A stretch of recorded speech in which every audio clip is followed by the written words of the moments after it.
الحمد لله نحمده ونستعينه ونستغفره ونعوذ بالله من شرور أنفسنا ومن سيئات أعمالنا من يهده الله فلا مضل له ومن يضلل فلا هادي له وأشهد أن لا إله إلا الله وحده لا شريك له وأشهد أن نبينا محمدا عبده ورسوله صلى الله عليه وعلى آله وصحبه أجمعين أما بعد السلام عليكم ورحمة الله وبركاته. وعليكم السلام ورحمة الله وبركاته. Alhamdulillah, in our class of the stories of the prophets, we reached Prophet Hud alayhi salam. Prophet Hud alayhi salam's story is mentioned throughout the Quran in different lengths.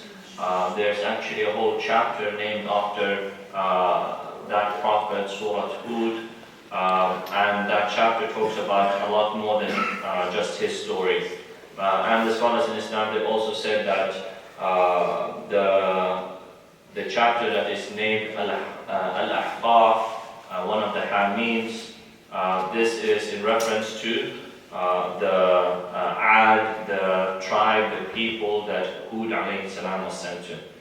Usually you will see in the Quran that Ad and Thamud, these two tribes, they go together in mention. Whenever the Ad is mentioned, the Thamud is next to be mentioned. Or whenever the Thamud is mentioned, the Ad has often been mentioned before. They go hand in hand. And the reason for this is that these two tribes are considered by scholars to be the ancient Arabs. They're considered to be the ancient Arabs. So you will not find almost any mention of the Ad and the Thamud and Hud and Salih alayhim salam in the Bible or in the Torah, in the previous books. Whereas in the Quran, their story is told to us in very great detail. And the reason for that is because through the hikmah of Allah subhanahu wa ta'ala, Allah wanted to show people, especially the Quraysh, the people at the time of the Prophet sallallahu alaihi wasallam, for them to be able to relate to these people. It's not the same effect if you say, a people on the other side of the world were destroyed, as if you were to say the people who lived just over there, close to you, the same people as you, Arabs just like yourselves were destroyed because they didn't believe. So that effect has a more lasting effect on the people. So these are some of the reasons why the Ad and the Thamud are mentioned many times in the Quran, because they are considered to be the original Arab tribes, the ancient Arab tribes. Now, Hud alayhi salam was sent to the people of Ad. Hud alayhi salam is considered to be one of the great grandsons of Nuh alayhi salam. So once Nuh alayhi salam and the few people that believed were saved, they had offspring and they had offspring and so on, and a few generations down the line, Hud alayhi salam was living amongst his people. And the area where they lived, in the Quran, it is referred to as Al-Ahqaf, which means the sand dunes. They lived in the desert. The scholars in Islam, they're not quite sure the exact place of where they lived, and that the reason for that I'll explain later on. But they've given an estimation saying that this group of people lived between what is today known as Oman and Yemen, that area between those two countries where the Ad used to live. And Hud alayhi salam, he was from amongst these people. And this is the sunnah, the way that Allah Azza wa Jal sends messengers. Allah Azza wa Jal does not send a messenger from outside the people. He makes one of their own people become the prophet and the messenger. And this helps in placing the evidence on the people. If someone else came from far away, then they could make up excuses. They could say, oh, this person is a foreigner. This person doesn't know our affairs. This person hasn't lived with us. He doesn't know our customs. Whereas when Allah Azza wa Jalla sends a prophet from amongst the people themselves, then they can't make those type of excuses. And we've seen this throughout all the prophets that we mentioned. They're always from their people, and Prophet Muhammad sallallahu alaihi wasallam was no exception. And Hud alayhi salam here is from amongst these people. So Hud alayhi salam, he starts reminding these people. One important thing to know is that when Hud alayhi salam is speaking to them, he mentions a specific quality that they had that a few other people, or rather the rest of mankind, many of them don't have. Hud alayhi salam says, as mentioned in the Quran, when he's mentioning the favors of Allah subhanahu wa ta'ala upon these people, he says, وَزَادَكُمْ فِي الْخَلْقِ بَسْطَةً وَزَادَكُمْ فِي الْخَلْقِ بَسْطَةً, meaning that Allah Azza wa Jal made these people very strong. Some scholars, they say they were very tall and they were very big in the way that they were created. So this was something that was known about the Ad, and even Hud alayhi salam, he mentions it in the Quran, that Allah Azza wa Jal created them in this way. And in order for them to realize the mistakes that they're doing, Hud alayhi salam, he tries to remind them. And he reminds them of the many blessings that Allah Azza wa Jal has shown them. He says in the Quran, أَمَدَّكُمْ بِمَا تَعْلَمُونَ, Allah Azza wa Jal has increased you with the things that you know. أَمَدَّكُمْ بِأَمْوَالٍ وَبَنِينَ, with wealth. Allah Azza wa Jal has given you wealth, and He has given you children, offspring. أَمَدَّكُمْ بِمَا تَعْلَمُونَ أَمَدَّكُمْ بِأَنْعَامٍ وَبَنِينَ وَجَنَّاتٍ بِأَنْعَامٍ وَبَنِينَ, livestock, not wealth, livestock. بِأَنْعَامٍ وَبَنِينَ, and children. وَجَنَّاتٍ وَعُيُونَ, and gardens and rivers. Right? So these are some of the blessings that Allah subhanahu wa ta'ala mentioned for these people. So they had a very comfortable life. They had food, they had children, they had water to drink, and they had this greatness, this power that Allah Azza wa Jal created in them, making them strong. And at the same time, Hud alayhi salam, he's trying to remind them that all of these things don't show that these people are necessarily good people. What do I mean by that? I mean that when Allah Azza wa Jal gives a person something,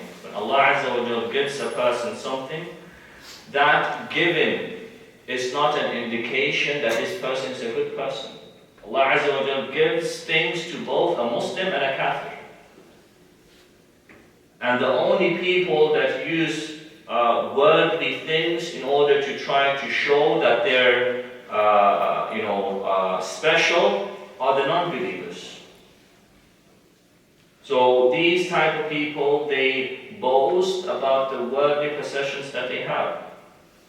Whereas Hud alayhi salam is trying to make them understand that all this you will be asked about. And when he keeps reminding them again and again, these people, they get fed up.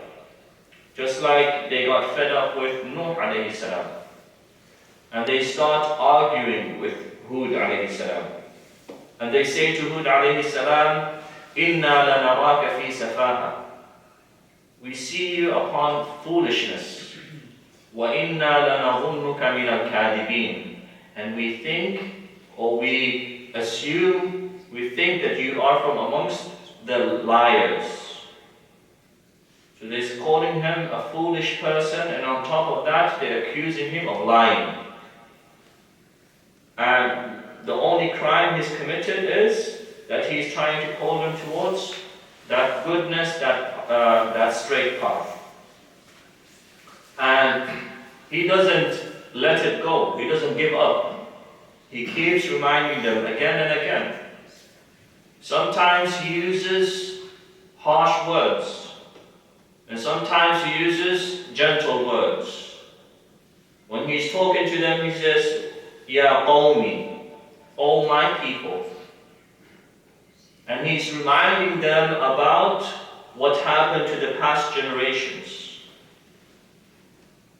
And he says, وَاذْكُرُوا إِذْ جَعَلَكُمْ خُلَفَاءَ مِنْ بَعْدِ قَوْمِ نُوحٍ وَزَادَكُمْ فِي الْخَلْقِ بَسْطًا. He's reminding them of what happened to the people of Nuh alayhi salam. In the same way that the Prophet sallallahu alayhi wasallam is using his story to teach the Quraysh and the Muslims a lesson.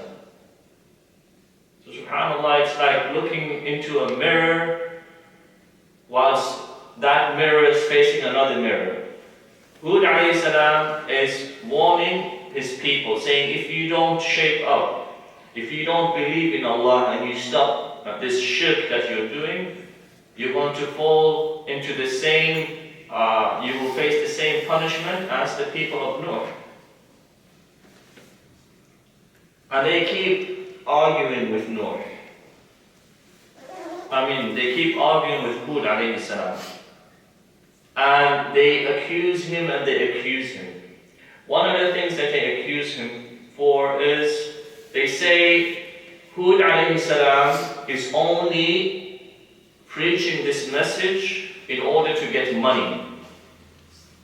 What was it that they just said before that?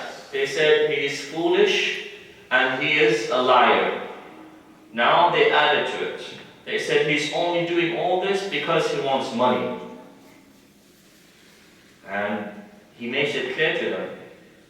He says, لا أسألكم عليه مالا or لا أسألكم عليه أجرا. I do not ask from you any ajr, any reward. And he says, إن أجري إلا على الذي فطرني. The only reward that I'm waiting from is from the one that created me. And the scholars in Islam, they say, Hud alayhi salam, from his hikmah, he uses this word. He says, "In ajriya illa ala alladhi fatarani," and he does not say, "In ajriya illa ala Allah." He says, "The one that created me," and he does not use Allah, the name of Allah, like that.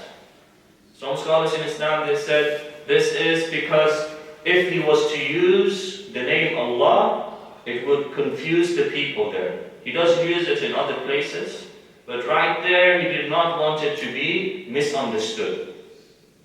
In the same way where we mentioned before about the Sulh of Hudaybiyah, when the Prophet ﷺ, when they were writing down that treaty, and the Prophet ﷺ wanted to write Bismillah ar-Rahman ar-Rahim, and they said, Ar-Rahman we don't recognize. This name is new to us. Remove it. And write Bismika Allahumma. That is what we know. And there was no problem. The Prophet ﷺ agreed. So now Hud alayhi salam is using that same hikmah, that same wisdom, and he's making it clear to the people that the only one that will reward me and that I'm waiting for any type of reward, it is no one else except the one that created me. And then they don't stop there, the people of Hud. They go back amongst themselves and then they come with a new allegation. And then they say to him, the only reason why you're talking like this is because one of our idols, the idols that we worship, one of our idols has put a spell on you, some kind of magic. إِن نَقُولُ إِلَّا اعْتَرَاكَ بَعْضُ آلِهَتِنَا بِسُوءٍ. Mentioned in the Quran. They're saying one of our idols, it has put a curse, something on you. So subhanAllah, you see, this is the way that everyone that stands up for truth, whether that person is a prophet, whether that person is a scholar, whether that person is just a simple person trying to help the masjid. Let's say a person takes it upon themselves to clean the masjid. Just an example. They do it because they want the house of Allah to be clean. Shaitan is not going to be pleased with that. Shaitan is not going to be happy with it. He's going to come and find a way for people to talk about that person. You know, that person, he didn't really do a good job. When that person is just a volunteer. So the point is, just like the Prophets ﷺ, there's always going to be people that will come with allegations. But Hud ﷺ didn't even look twice at what they were saying. He didn't care. And even when they were threatening him, he wasn't scared at all. He said to them, فَكِيدُونِي جَمِيعًا. Then let all of you plot against me. There's nothing that you can do to me to harm me. Allah Azza wa Jalla is on my side. So Hud alayhi salam, he took this very firm stance. And he used the hikmah that Allah Azza wa Jalla gave him. He spoke in a gentle way, but at the same time, he was harsh in certain ways. He was firm. He didn't care if they were threatening him, then he knew Allah Azza wa Jalla was with him. And by harshness, I mean he was strict. He didn't get scared of what they were saying. They were trying to push their limits, but he stood firm. Another thing about the people of Hud alayhi salam, the Ad, was not only did Allah Azza wa Jalla bless them with money and wealth, but they used this in an extravagant manner. Allah Azza wa Jalla